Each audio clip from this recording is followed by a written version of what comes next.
मागासवर्ग आयोगाचे अध्यक्ष जस्टिस सुकरे साहेब आणि सर्व मी नाव घेत नाही आयोगाचे सर्व सदस्य आणि मुख्य सचिव, अतिरिक्त मुख्य सचिव आणि भांगे, सर्वप्रथम मी सगळ्यांना आपल्याला मनापासून धन्यवाद देतो. आपल्या सगळ्यांचे आभारही मानतो. याचं कारण एवढ्या जलद गतीने एवढा मोठा सर्वे आपण पूर्ण केला. मराठा समाजाचं शैक्षणिक आणि सामाजिक आर्थिक मागासलेपण तपासण्यासाठी राज्य शासनाने राज्य मागास वर्गाला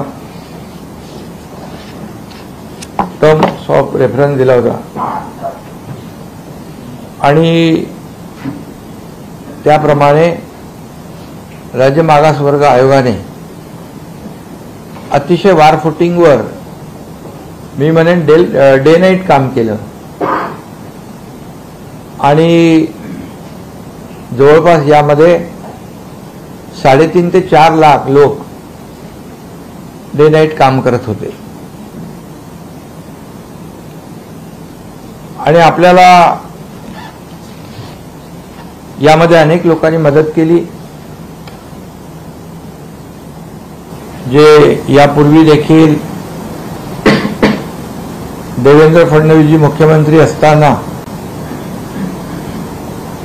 जे मराठा समाजाला आरक्षण दिलं होतं आणि ते सुप्रीम कोर्टात टिकलं होतं, हायकोर्टामध्ये आणि दुर्दैवाने सुप्रीम कोर्टामध्ये ते रद्द झालं.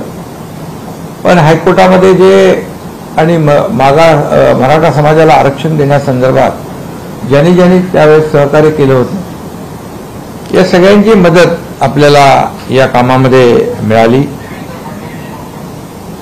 आणि त्यामध्ये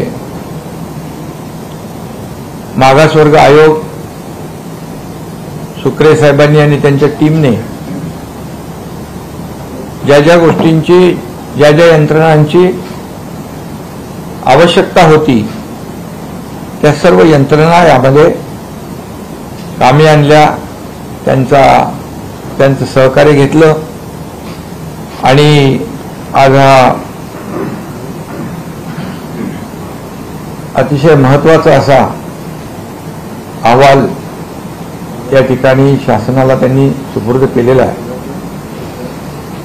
सदर अहवाल मंत्रिमंडळाच्या बैठकीमध्ये ठेवला जाईल आणि त्यामध्ये सादर करून शासन निर्णय घेईल आणि त्यासाठी विशेष अधिवेशन 20 फेब्रुवारीला आपण जाहीर केलेला आहे. त्या अधिवेशनामध्ये या बाबतीमध्ये चर्चा होईल. या कामामध्ये जिल्हाधिकारी, विभागीय आयुक्त, मनपा आयुक्त आणि त्यांची सगळी टीम हे काम करत होती आणि जवळपास 2.25 कोटींपेक्षा जास्त कुटुंबांचं सर्वेक्षण यामध्ये करण्यात आलं. त्यामुळे मी पुन्हा एकदा सांगतो की आदरणीय सुकरे साहेब आणि त्यांच्या टीमचं मनापासून मी अभिनंदन करतो. ज्या पद्धतीने काम झालेलं आहे त्यामुळे आम्हाला शासनाला विश्वास आहे की मराठा समाजाला शैक्षणिक आणि सामाजिक मागासलेपणावर टिकणारं, कायद्याच्या चौकटीत बसणारं आरक्षण ओबीसीला कोणताही धक्का न लावता, इतर समाजावर कुठलाही अन्याय न करता या ठिकाणी मराठा समाजाला देय असलेलं टिकणारं आणि कायद्याच्या चौकटीत बसणारं आरक्षण देता येईल, मिळेल असा विश्वास आम्हाला वाटतो. त्यामुळे मी पुन्हा एकदा आपल्या सगळ्यांना मनापासून आज जास्त बोलणं या ठिकाणी उचित नाही. आपण आम्हाला अहवाल दिलेला आहे, सुपूर्द केला आहे. त्यासाठी खूप आपण सगळ्यांनी मेहनत परिश्रम घेतलेले आहेत आणि त्यामुळे मी पुन्हा एकदा शासनाच्या वतीने मनापासून आपल्याला धन्यवाद देतो.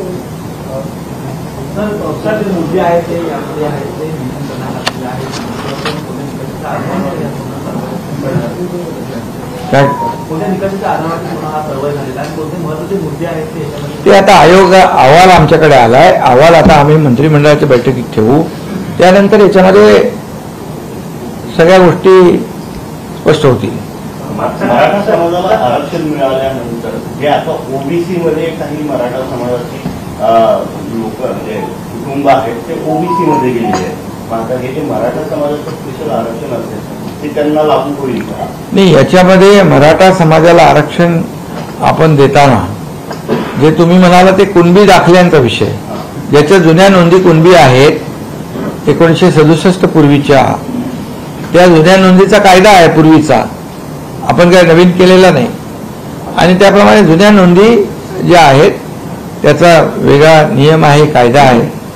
आता हे मराठा आरक्षण जे आहे हे आरक्षण पूर्णपणे ज्यांना कुठल्याही नोंदी नाहीत आणि जे आपण पूर्वी मराठा समाजाला आरक्षण दिलं होतं त्याप्रमाणे हे आरक्षण देण्याचा निर्णय सरकारने घेतलेला आहे. सर, मागच्या काळात सुप्रीम कोर्टाने काही त्रुटी ज्या आहेत त्या दाखवल्या होत्या, त्या त्रुटी आता या अहवालात दूर झालेल्या आहेत. आता तेच अहवालामध्येच ते आता आयोगाने काम केलं ना, म्हणून तर मी त्यांना धन्यवाद दिले की ते सगळंच त्यांच्या समोर होतं. तर त्याच्यावर मी आज बोलणं उचित नाही. सीएम साहेब पहिले कॅबिनेट समोर मांडतील. पहिला अधिकार कॅबिनेटचा आहे. कॅबिनेट त्याच्यावर सविस्तर चर्चा करेल. मग त्यातले जे मुद्दे आहेत ते सीएम साहेब आपल्या पुढे नंतर देतील सगळे. उपोषणाला बसलेले आहेत, याच मागणीला घेऊन आता उपोषणासाठी तुम्ही काय सूचना द्याल त्यांना? कधीपर्यंत? नाही, खरं म्हणजे मी एवढंच सांगू इच्छितो की आता 20 तारखेला विशेष अधिवेशन आहे. त्याच्या अगोदर कॅबिनेटमध्ये चर्चा होईल. सरकार एकदम सकारात्मकपणे काम करते. सरकारची भूमिका स्पष्ट आहे आणि सरकारची भूमिका पहिल्या दिवसापासून अतिशय स्पष्ट आहे की मराठा समाजाला टिकणारं कायद्याच्या चौकटीत बसणारं आरक्षण मिळालं पाहिजे. ओबीसी समाजाला, इतर समाजाला धक्का न लागता ते मिळालं पाहिजे, ही भूमिका आहे. आणि त्याप्रमाणे ज्या जुन्या कुणबी नोंदी तपासण्याचं काम देखील आंदोलकांच्या मागणीनुसार केलं. जस्टिस शिंदे कमिटी अपॉइंट केली आणि त्याप्रमाणे कुणबी नोंदी देखील सापडल्या, त्यांना प्रमाणपत्रही त्या ठिकाणी देण्याचं काम सुरू केलं होतं. आणि त्यामुळे एक सकारात्मक सरकार असताना आंदोलनाची भूमिका घेणं मला वाटतं उचित नाही आणि त्यामुळे त्यांनी आंदोलन देखील मागं घेतलं पाहिजे. आज जेव्हा काही त्याच्यामध्ये अडथळे होते, काही बाबी अस्पष्ट होत्या अगोदरच्या GR मध्ये, त्या देखील आम्ही सुटसुटीत सुलभपणे दाखले कसे मिळतील ज्यांच्या कुणबी नोंदी जुन्या आहेत त्यांना. त्यामुळे सरकार पूर्णपणे सकारात्मक आहे आणि त्यामुळे आंदोलकांनी सरकार सकारात्मक असल्यामुळे आंदोलन एकतर करायला नको होतं, दुर्दैवाने ते झालं. परंतु आता त्यांना आव्हान आहे की सरकार हे सगळ्या गोष्टी करते आणि त्यामुळे आंदोलन मागे घ्यावं अशा प्रकारची विनंती. या अहवालानंतर जरी मराठा समाजाला कुणबीमधून आरक्षण देणं आणि ओबीसीमध्ये जरी आरक्षण देण्याचा मार्ग मोकळा झाला तरी ओबीसी समाज यावरती नाराजीची भूमिका व्यक्त करतोय, त्यांना कसं सरकार हाताळणार? नाही, यामध्ये मी पहिल्यांदाच सांगितलं की सरकारची भूमिका कुठल्याही समाजाचं आरक्षण काढून दुसऱ्या समाजाला देण्याची भूमिका नाही. ही भूमिका अगदी पहिल्या दिवसापासून आम्ही मांडतोय आणि जे जे काय आम्ही निर्णय घेतोय ते कुठलेही निर्णय इतर समाजावर अन्याय होऊन मराठा समाजाला न्याय देण्याचं काम त्या ह्याच्यातून होईल असं कुठलेही आम्ही शेवटी सगळे समाज आम्हाला एकच आहे, एक समान आहे. त्यामुळे ही भूमिका सरकारची पहिल्या दिवसापासून स्पष्ट आहे आणि काही ओबीसी नेत्यांनी बघितलं ते नोटिफिकेशन पाहिलं आणि त्याच्यामध्ये त्यांनी पाहिल्यानंतर त्यांनी भूमिका सकारात्मक स्पष्ट केलेली आहे. त्यामुळे आणखी ज्यांचा काही गैरसमज असेल तोही दूर होईल. धन्यवाद.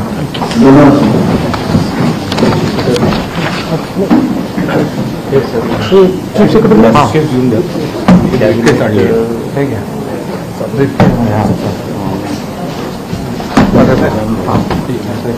हो करेक्ट.